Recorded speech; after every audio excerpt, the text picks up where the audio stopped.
You know, we all learn in school that World War I started with a single gunshot. But think about that for a second. How does one assassination spiral into a global catastrophe that kills millions of people? Well, today we're going to unpack that exact question. And I promise you, the answer is way more complex and honestly way more fascinating than you might think. All right, let's get into it. So, here it is, the event we all know. The heir to the Austro-Hungarian throne, Franz Ferdinand, and his wife Sophie are shot and killed in broad daylight.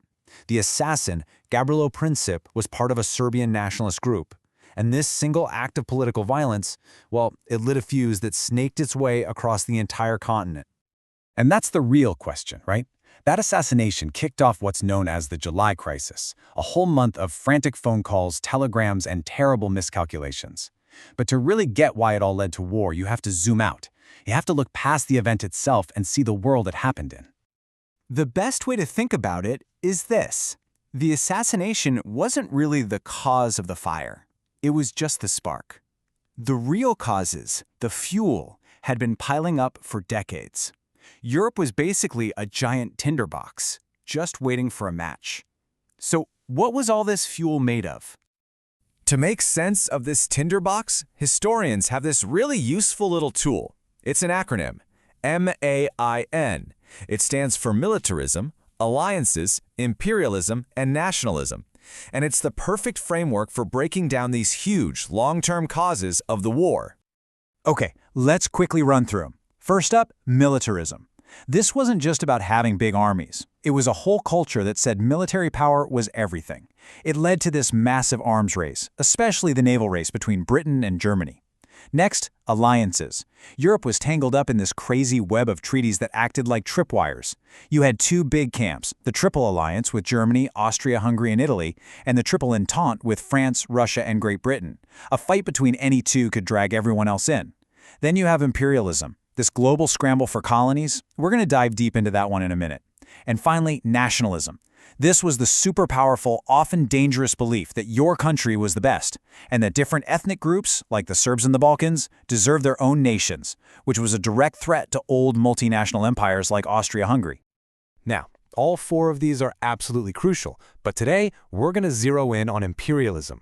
Why? Because you could argue it was the engine that powered everything else.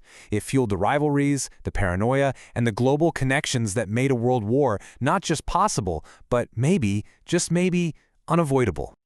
So what did imperialism actually feel like in the years before 1914? I mean, it wasn't just about powerful people drawing lines on a map in some faraway office. It was a cultural force, an idea that totally shaped how entire nations saw themselves, and more importantly, how they saw each other.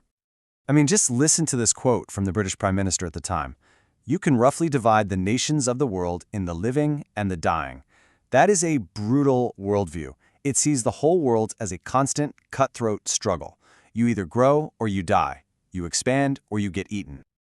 And this whole way of thinking, it actually had a name, social Darwinism. It was a twisted take on Darwin's ideas. They took survival of the fittest and applied it to countries. The logic was simple and totally ruthless. Only the strongest empires would survive, and strength was measured by how much of the globe you controlled. If you stood still, you were history. Of course, if you're going to go around conquering places, you need a good story to tell yourself, right? A justification. And every major power had one. The French called it their civilizing mission. For the British, it was the famous white man's burden. In Germany, the new kid on the block was demanding its place in the sun. These weren't just slogans, they were powerful ideas that got the public on board with building an empire. And this competition wasn't some abstract debate. It led to a bunch of very real, very dangerous crises that almost tipped Europe into a major war way before 1914. You can see a few of them here. These clashes over colonies in Africa and Asia were like dress rehearsals for the main event. They kept ratcheting up the tension. That second Moroccan crisis in 1911, in particular, man, that one really brought everyone to the absolute brink. Okay, so the picture seems pretty clear, doesn't it? These imperial rivalries are just getting worse and worse, pushing Europe straight into the path of war. But history is rarely that simple, and this is where the story takes a really surprising turn. Logically, yeah, you'd think so. All this tension, all these close calls, it just had to be the direct cause of the war. But was it? Not exactly. And this is what's so wild. In the couple of years right before 1914, the biggest imperial rivals, we're talking Britain and Germany, they were actually doing the opposite of fighting. They were making deals and working to diffuse their colonial problems. And we have the receipts. Look at this. The Baghdad Railway, a massive project that had caused friction between them for years, they finally reached a compromise. They even secretly agreed on how to carve up Portugal's colonies in Africa, a deal that was actually pretty good for Germany. So far from fighting over empire, it looks like they were figuring out how to cooperate. And this proves that even the men who were driving this whole imperial project didn't necessarily want a massive war. This guy, Karl Helfrich, was a top German banker, a key player in the Baghdad Railway deal. When he heard that war had broken out, his reaction wasn't excitement, it was despair. He knew a major European war would absolutely destroy the global economy that was making him rich.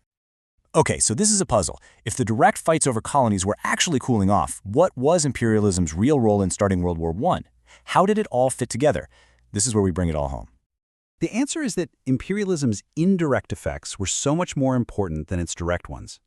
It wasn't about a specific fight over a colony in 1914. It was about the kind of world that 100 years of empire building had created. So here it is, the big takeaway. Imperialism wasn't just another cause on the list, it was the master cause that supercharged all the others. Think about it. Why did they need huge navies? To protect their global empires. That's militarism. Why did Britain team up with its old enemies France and Russia? To manage their colonial rivalries. That's alliances. What drove the whole thing? Aggressive ideas about needing a place in the sun. That's nationalism. And maybe most important of all, it created a world that was so tightly connected and so fragile that a local conflict in the Balkans couldn't stay local. It was guaranteed to become a world war. So we end up right back where we started, with that single spark in Sarajevo. But now we see the tinderbox for what it really was. It was a world built by empire, a world wired together by competition and ambition. And the great, tragic irony is that the very forces that connected the globe also made it catastrophically fragile, ensuring that when the fire finally started, it was always going to burn it all down.